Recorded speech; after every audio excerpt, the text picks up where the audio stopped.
And so this is a conversation that can get down a slippery slope super quick. You have to be careful with this.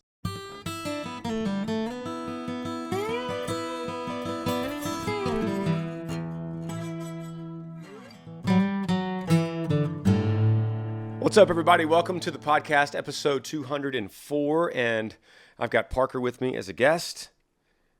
What's going on, man? In the new setup. It looks great in here. Thanks, man. I've got the new Yee fall launch tan hat. This is a Yee Outdoors. I really like this hat. You brought it today. You brought several options for me, and I chose this one. And I've also got this this black with the green Yee lure on the pocket T-shirt. Love that one. Yeah, man, we're so pumped for this next phase in Yee's life. With you being off the road, we're pumped. Fall launch is always the most exciting time of the year. So we have lots of fun stuff planned with Yee. Yeah, I'm like back to being a full-time employee again at Yee. It's really cool. But we answer your questions on this podcast. That's what we do. You email me, grangersmithpodcast@gmail.com. We'll walk through these like we're sitting around a table doing a podcast. Or like we're sitting in a truck heading down the road and we're both in the cab and you say, hey, man, could I run something by you? I got something that's been on my mind. And I say, sure, hit me. Parker, is your brain ready to answer these people's questions? We're about to find out. You haven't been on an episode in a long time. I think I'm going to ask you more questions than answer the questions. All right. Well, I mean, I've got so many of these. And Parker and I don't have notes in front of us. We haven't talked about these questions at all. I haven't quizzed you on anything. You don't have like a stack of Winston Churchill quotes or something that you're going to pull out. We're just literally going like we're sitting around a campfire. And I'll just start at the very first one. This one came today at 8:14 a.m. Subject line says, needing motivation on my walk with Christ. Good day, Granger. Hope all is well with you and Amber and London and Lincoln and Maverick. I've been inspired by your testimony. I still haven't picked up my copy of Like a River, but I will soon. But I'm very inspired by how you proclaim the gospel so openly with your platform. My question is this: what made you realize that you had to stop being a touring country singer to follow ministry? Was this considered after many sessions of prayer? I also desire to be a pastor. I believe I've been called to it, but I let other things get in the way of that. Instead of reading theology books, I'll waste my time with worldly things like playing video games or entertainment instead of being in God's Word more. I've been inspired by how you want to give up the music stage and be on the church stage preaching the gospel message. That had to be a big sacrifice for you and your family, but you did it. Any words of advice on how to make these sacrifices in my life? I keep claiming how much I believe I'm called, and I say this to my pastor, but I'm not making these sacrifices. My wife, Diane, thinks I just need to give it all up entirely, and I would love your take on this. At the same time, I wish my current church would help me more on my ministry walk. My current pastor knows about my desire to be a pastor, but he hasn't been mentoring me at all. Maybe he's just waiting for me to volunteer on a Sunday morning ministry to see if I'm really called to it. But my old church back home when I was living in New York State, well, they allowed me to preach, and I loved it. I'm going to skip a little bit and go down to your preaching. He says, your preaching really speaks to me and keep that light shining. Yeah. Okay, cool. I think that's the gist of the email. And it says, in Christ, Robert Tate. So it's interesting. I get a lot of emails like this, people that say, oh, I see what you're doing. I too have been called. And sometimes I feel like we can kind of toss that idea out. I've been called. But calling has an action to it. In fact, it is action. It's less declaration and more action. And so I would say this, Robert. There's a lot of things I could say about your email. And I want to encourage you. And I want to thank you for emailing and thank you for being honest and vulnerable. But I would say that if you are more concerned with video games and worldly things and entertainment, then that's a really good sign that you shouldn't be at the pulpit right now, and you should really pump the brakes on that whole thought. I mean, my first thought as I'm reading this is I'm like, well, is seminary in this discussion? Because that's like the thing is, where is seminary? Where's the talk about seminary? Parker, what you got? Yeah, I kind of hear him talk about having a lack of motivation for godly things versus worldly things. So that's kind of the first part that you could kind of touch on. And the second part is how he feels discontent in his church and how he feels like they're not resourcing him correctly. So just to kind of slice that neatly, what would you say to someone who's just not feeling motivated for Christ? Do they just need to work harder? Do they need to just be more disciplined? Do they need to wake up earlier? What do you think about that? Okay. Well, I mean, you're kind of asking two different things. I mean, are we talking about salvation or are we talking about a call to ministry? Initially, I'm just kind of talking about someone who's probably like a lot of people listening who are just like, I love that you're into Jesus so much, and I wish that I was more motivated. How do I become more motivated to read my Bible more or to be more interested in godly things? Because the world says that it's all about, a work ethic and having discipline. When my mind, just the first thing that comes to mind while you're thinking to me is just having prayer, going straight to prayer and asking the Lord to give you that desire to read his word more, to love others more, because it's not something that's going to come naturally to us. Yeah. I always think about the Psalms. Because the Psalms really changed my life. And listen to this in Psalm 42. Psalm 42:1 says, "As a deer pants for flowing streams, so pants my soul for you, O God. My soul thirsts for God, for the living God." It's like, I hear that. If you could say that, if you could believe that, if you could feel that in your own quiet time, then that's the foundation to build upon. And if you can't, then you say, God, I read this in Psalm 42, and I don't really feel that. I like video games more.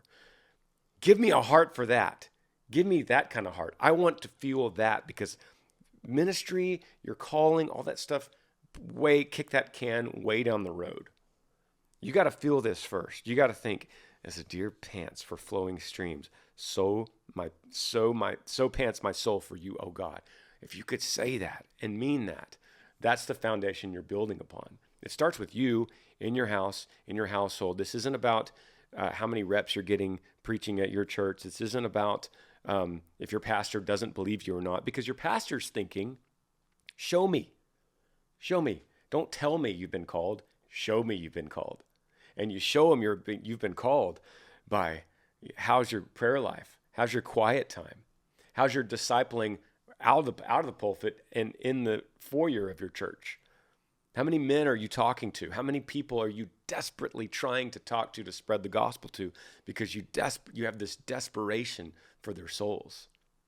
That's how you're going to show the pastor, hey, this guy's been called. It doesn't matter if you say it or you dream about it or you crave it or you think about it and you go back and play video games. Yeah. There's a book called Path to Being a Pastor by Bobby Jamieson that's really good, that talks about, if any of you are listening and you're considering ministry or considering being a pastor, it's really good about walking you through that. And one of the things that it says is to be careful with language like, I'm called or anointed for this. Yeah. And it really encourages you to say things like, I aspire to do this right now. Whereas saying that you're called, man, you might as well be. I'm not saying that you're not, but it can kind of come across as, I have something special about me that no one else has that you need to recognize, because I have a direct line with God. He told me this. Whereas, man, you could just say, man, I aspire to this right now. And then the other thing is, man, we're all called to love God with our whole heart, soul, mind, and strength, and love our neighbor as ourselves. And so you could read a book like Discipling by Mark Dever. That's like, man, it's not just the pastors that are supposed to do this. Jesus is commanding us to love others, just like you were saying. Man, yeah, you should go find some guys to take to lunch in your church and find some people to serve and love and care for, because if we're talking about being called, we're all called to do that, whether we're a pastor or not. Last thing I would say is be wary to look at me and go, Granger's called. I don't think I've used that language. I don't think I've said I'm shedding some things. I'm forsaking music touring so that I could focus on equipping myself. But I don't think I've ever said I'm called to be a preacher. I don't think I've used that language. Parker and I are both we are enrolled as students at Southern Seminary. So I would say, go to Southern, go to Southern, equip. Do that. Sit under wise teaching. Then, as the dust settles, you'll show us, not tell us, about your calling. Let's go to the next one. It says, how do I know? Please read. I'd like to stay anonymous. Hey, Granger, I'm 18 from Southeast Texas. I listen to your podcast, and I have been for quite a long time. I have a question for you that I'll try to keep short. How do you know if a girl you like is the right one? I know a girl who checks off all the boxes, and I enjoy talking to her a lot and getting to know her. We met in church. She has a very nice family, and anytime we've talked, I've had no problem getting vulnerable with her and honest about life and family, and even talking about the Bible with her. But yes, there's a but. She is 3 years younger than me. Is that not okay, or is it all right? Most of my family has married or dated people within a 2 to 3 year age gap. It seems weird to me in my time. I've never dated anyone before, but I also haven't been seeking a relationship. But anytime my friends bring up the idea of being in a relationship, she always comes to my mind. What are your thoughts? Sorry, this was long. Yee. To Anonymous, 18, Southeast Texas, and wondering about a girl who I'm assuming is 15. You knew this question was coming, Park. You knew something like this was coming. How do you know if someone's the one? How do you know if someone's the one? But not only that, can you be 18? I see this kind of question all the time too. Can you be 18 and date a girl that's 15, 16? I have no idea. I wasn't expecting that question. Yeah, that's what he's saying. He's saying, but she checks all the boxes, but she's 3 years younger than me. First of all, that's illegal, right?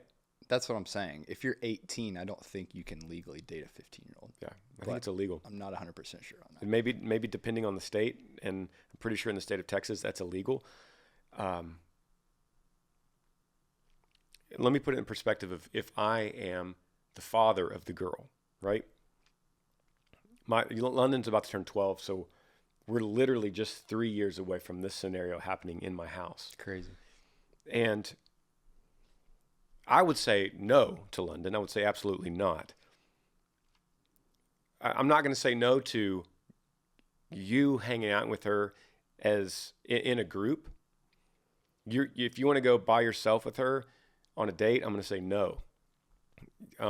Not only because you're 3 years older and you're 18, but because she's literally 15 and that's too young to be dating in my house. It's other houses, you could do as you please.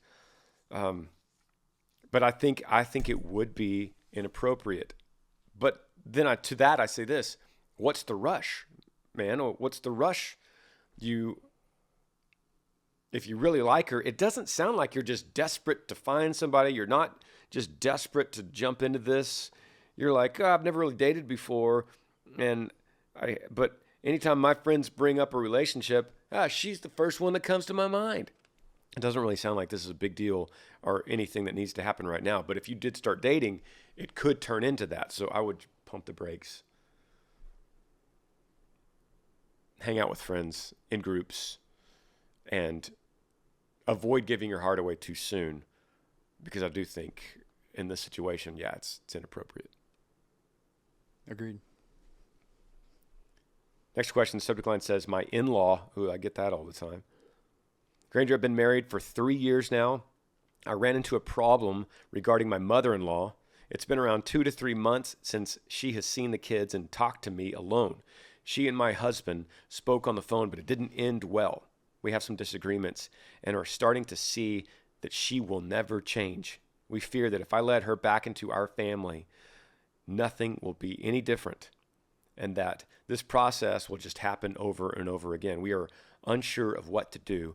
Please, what is your advice on this? Sincerely, Jade. Also, Yee. All right. Thanks for the email, Jade. Your husband's mother, that's who we're talking about, I believe.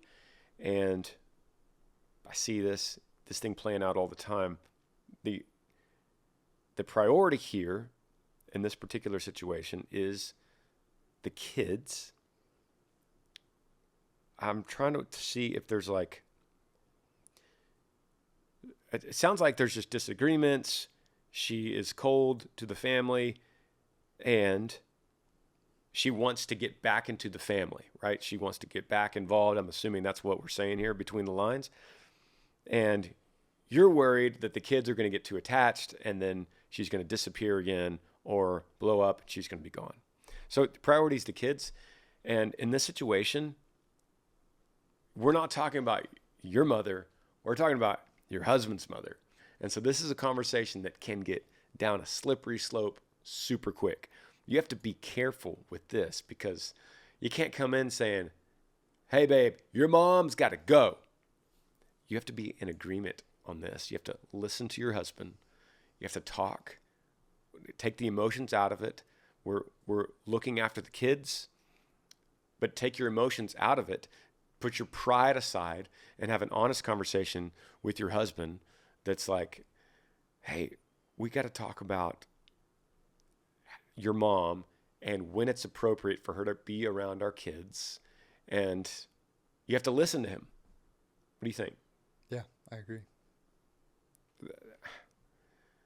Be careful with this slippery slope. It could go sideways pretty quick. Your husband could start defending his mother against his own wife, and that's an area you don't want to get into. So be ready, because he ultimately, don't take this the wrong way, but he needs to make the call on this because it's his mother. He needs to be the one, he should be the one stepping up that says, Mom, you've crossed a couple lines here. Now, this is my immediate family. My priority is my wife and my kids. He needs to say that to her. That's a boundary he has to put up and not you. It's not going to work if you do it. But be very careful when you're presenting that to him, because if he says, no, I'm not going to say anything, then you have to be prepared to go with your husband on his decision with that too. Yeah. Be careful with this. Let's hit one more. Subject line says, parent divorce. Hey, Granger, my name is Evan. I'm 19 from southeastern Ohio, and I'm fairly confident after the argument I just heard that my parents may be getting divorced. And this has been hard for me to handle since I've never had my biological father in my life, and my stepdad has been the father figure in my life since I was around 5 years old. I'm just not sure how to process this and cope with it, and think some words from you would help me get through this, and I would greatly appreciate it. Sincerely, Evan. All right, brother, I'm sorry that you're going through this. 19, never been around your biological dad. You've had this guy since you were 5, so he is your dad in so many ways. But here's the positive. You're 19. You should be stepping off into your own, starting your own life, starting either school or a career, paying your own rent, paying your own way, maybe dating a girl. You're branching out. And so this divorce is not going to hit you like it would have if you're 5 years old, 6 years old, 8 years old, right? You're not in the house anymore. So now it's going to be up to you. You're saying, I'm just not sure how to process this and cope with it. Well, this is going to be up to you now, how you process something that is not immediately in your life anymore. Parker, have you known anybody like this? Man, I know you do. I wasn't around a whole lot of divorce personally. I'm so sorry, man. I hope that it doesn't happen, first of all. And then second of all, that's a good point, Granger, of, man, I would just encourage you that, you're 19, you're a young man, Lord willing, you have a lot of years ahead of you. And I would encourage you to be grateful that the time that you had with your stepfather who was there for you, and to also, moving forward, be the one that stops this in your family, that stops not having a father around for his sons, and then be that force for good moving forward. Not that you're like resentful or that it's revenge or anything like that, but it's just like, man, I know what it's like to not feel like someone's there for you.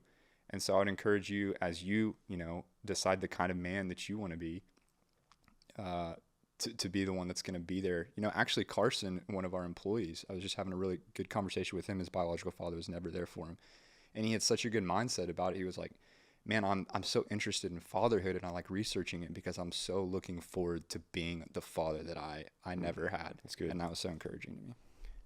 I think, Evan, it's also important to know, I don't know what kind of argument this was, but I think it's important to know that you don't have to count this guy out. I mean, you love this guy. You don't have to necessarily pick sides. You don't have to go with your mom. You could say, look, I love both of you. I wish you'd stay together. I want to be able to help as much as I can, but I also don't have to pick sides. And this isn't goodbye. You're not going to be gone from my life, whoever this guy is. And you could be there for each of them. You could be a counsel. You could be a voice or an ear that your mother could talk to and this guy could talk to. And you go, look, I know my mom better than anyone else in the world besides maybe you. What's going on? Talk to me. Maybe I can help. And then you could say the same thing to your mom. Look, I know this guy, not only because he's my stepdad and I've known him for 14 years, but I'm a guy too. And I could maybe relate a little bit. So what's going on? How could we deal with this? You could be that guy. You don't have to be the guy that crawls in the corner and cries and says, I don't know how to cope with this. You can go, okay, I'm stepping in. I'm going to be somebody. I'm going to help, like Parker said. I'm going to be a force for good in this family, in this immediate situation. And I'm also taking notes because I'm not going to be in this situation when I'm married. Let's take a break and be right back.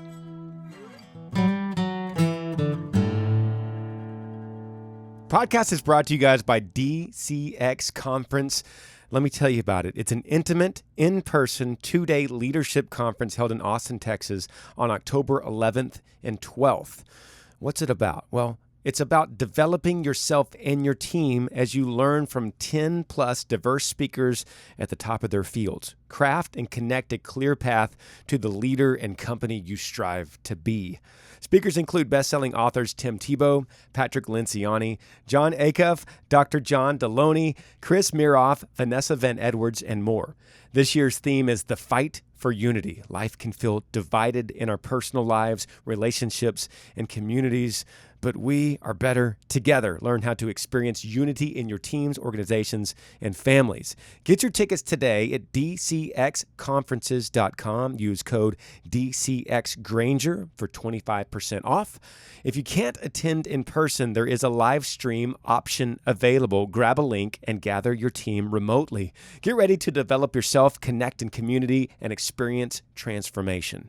And of course, as always, if you want to get a hold of me, the best way to do it is cameo.com/Granger Smith, or you can download the Cameo app and search for me, Granger Smith. This allows you to get a video message from me saying whatever it is that you want me to say. So you go into the app, you say, hey, I want Granger to say happy birthday to my son or to my friend or to my mother, or maybe a word of encouragement or happy anniversary, whatever it might be. You could say, you make it up, and then I'll sit there on my phone and read it, and then I'll shoot you a video message, and then you take that message and deliver it as a gift. It's actually a really good last minute gift, or to someone that you think already has everything and you can't think of anything else. Get a Cameo from me from cameo.com/Granger Smith, or download the Cameo app and search for me, Granger Smith. Speaking of gift ideas, Like a River would be a great gift. I'm a little bit biased, but my book, Like a River, I think could be the perfect gift to somebody that is perhaps needing a word of encouragement, a pick-me-up, or someone that's actually going through some kind of grief, suffering, loss, heartache right now. And that person could be yourself.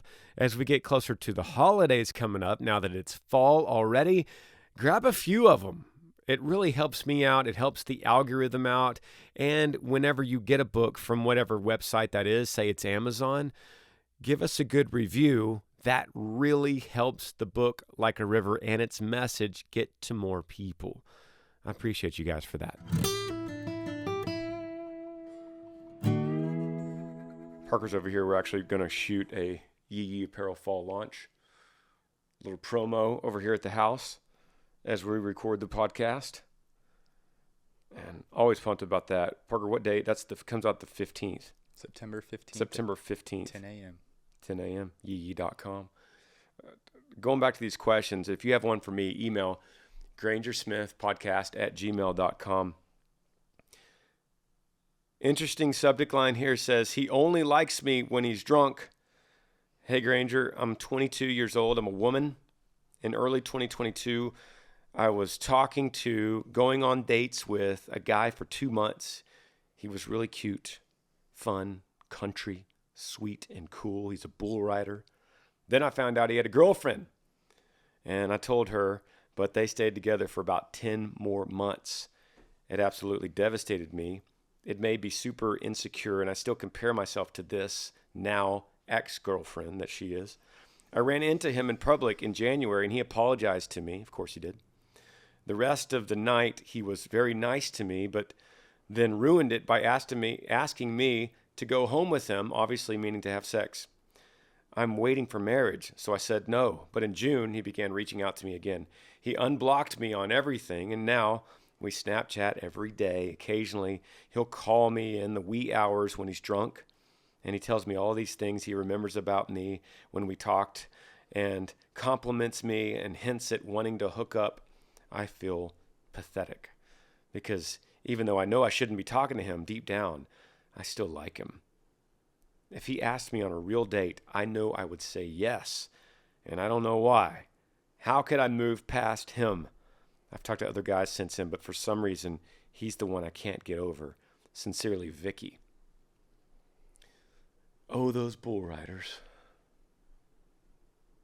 There's a scenario on that TV show, Friday Night Lights, that Amber and I used to watch years and years ago that had a scenario that played out just like this. A bull rider that's always got, hey, this guy, first of all, before we get into this question, the guy's got multiple girlfriends in multiple towns. No doubt. No doubt. He's texting you in the wee hours of the night. Let me ask you a question. Vicky, do you really think you're the only one he's texting? Do you think you're the only one he's trying to hook up with? No, of course not. Absolutely not. So, Park, what you got? What do you say for Vicky here?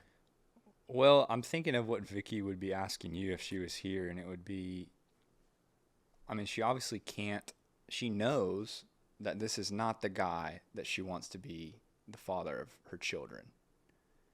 But she can't stop herself from being attracted to him.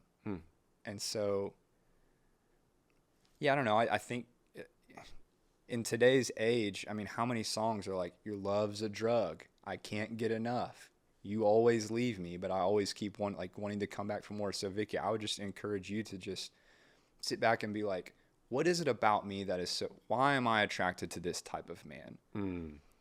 And there's a guy that I like, JP, who says people come up to me and they're like, why am I always attracted to bad boys? Why am I always attracted to these terrible guys that end up just like being a player? Why do I always keep wanting to go to them? And he's like, well, what kind of TV shows are you watching? And they're like, no, you're not hearing me. Like, I'm having problems with guys. And he's like, well, what kind of music are you listening to? And they're like, what are you talking about? I'm talking about dating advice. And it's just like, he's like, man, could you be aware of like subconsciously these things that you're consuming, the types of people that you're around, where you're going to look for these guys?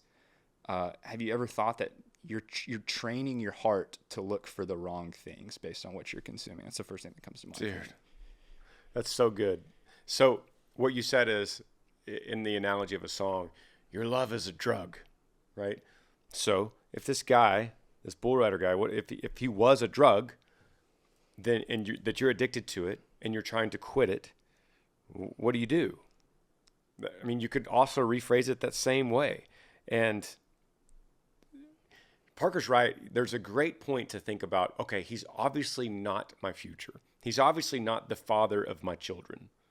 I'm obviously not walking down the aisle in a white dress with this guy. You're saving yourself for marriage, Vicky.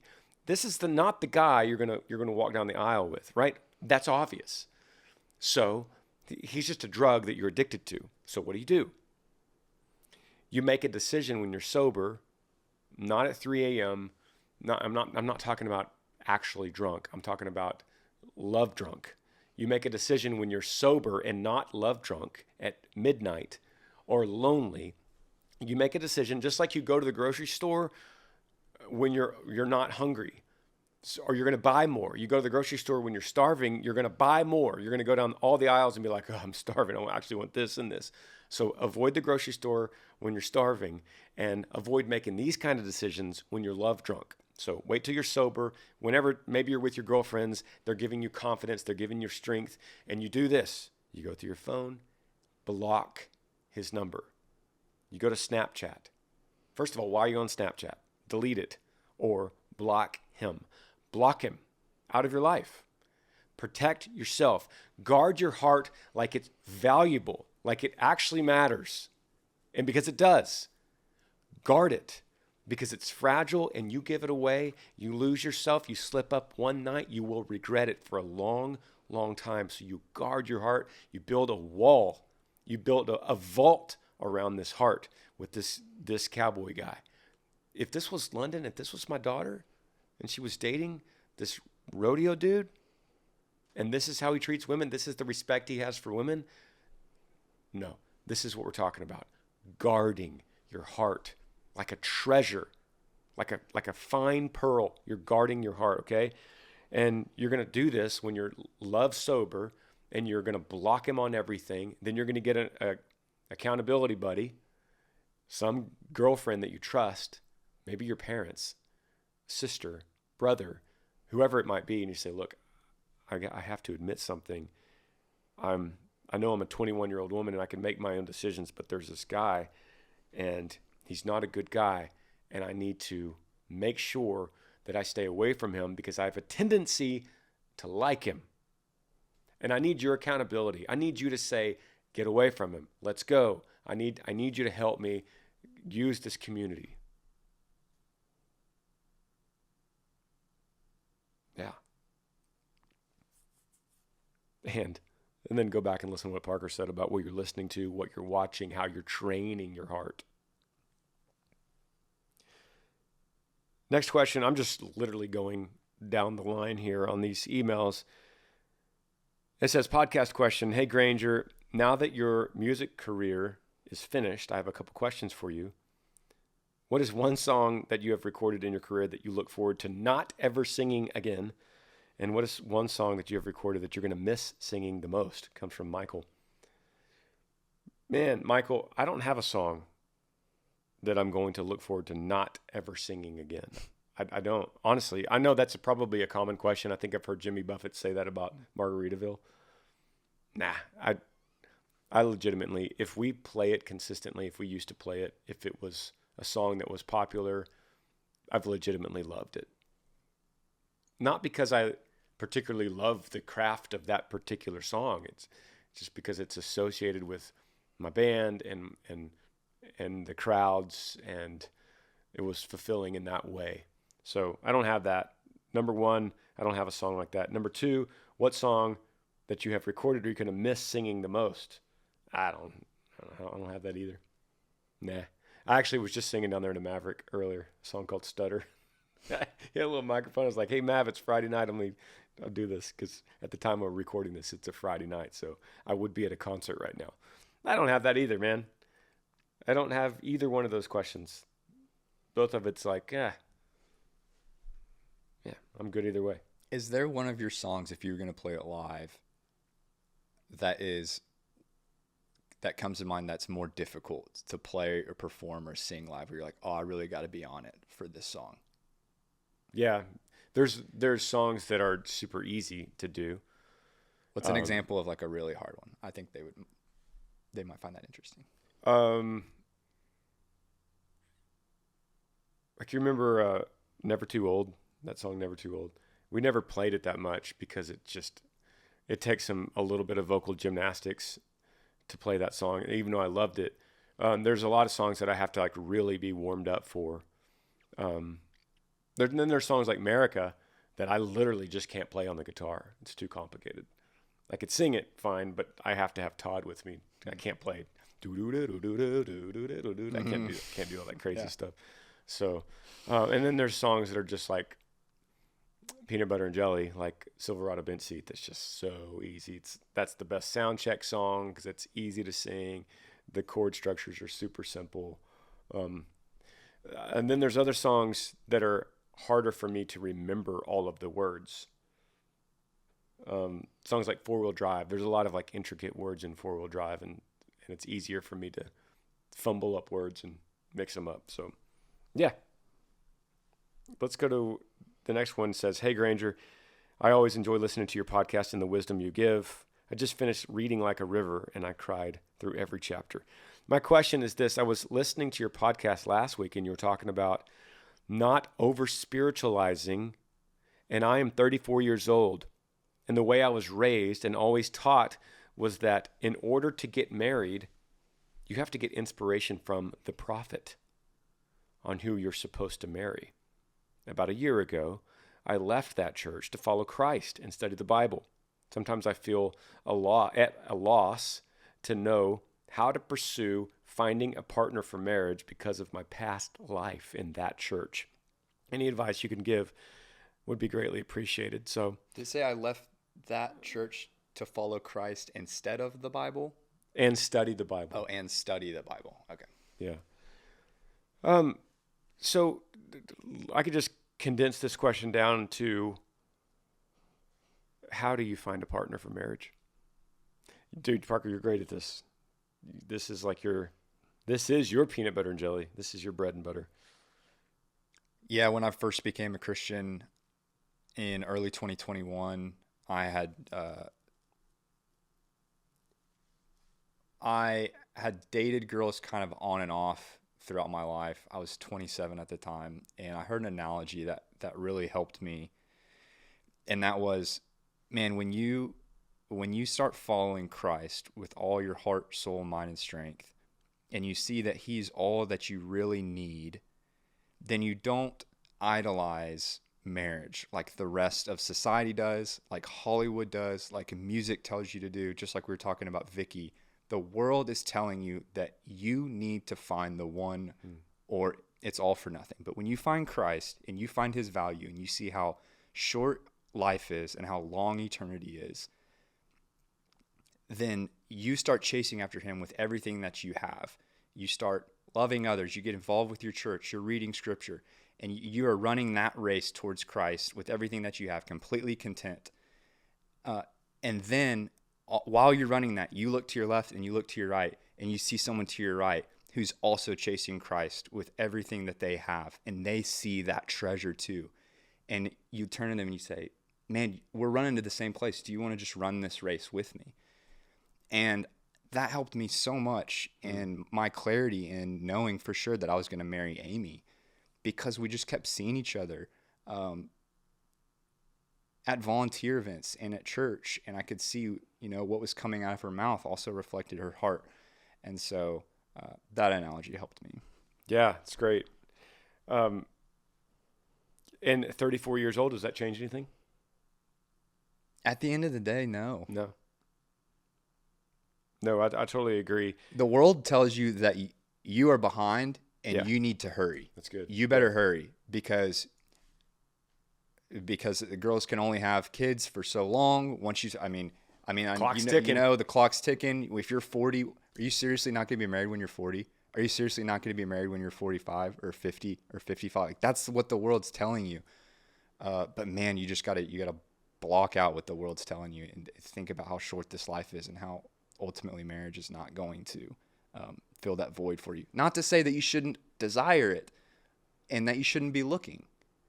Yeah. How freeing is it now that you get to do this, chase after Christ, fall in love with someone that is also chasing after Christ, and you don't have to get inspiration from the prophet to do any of that.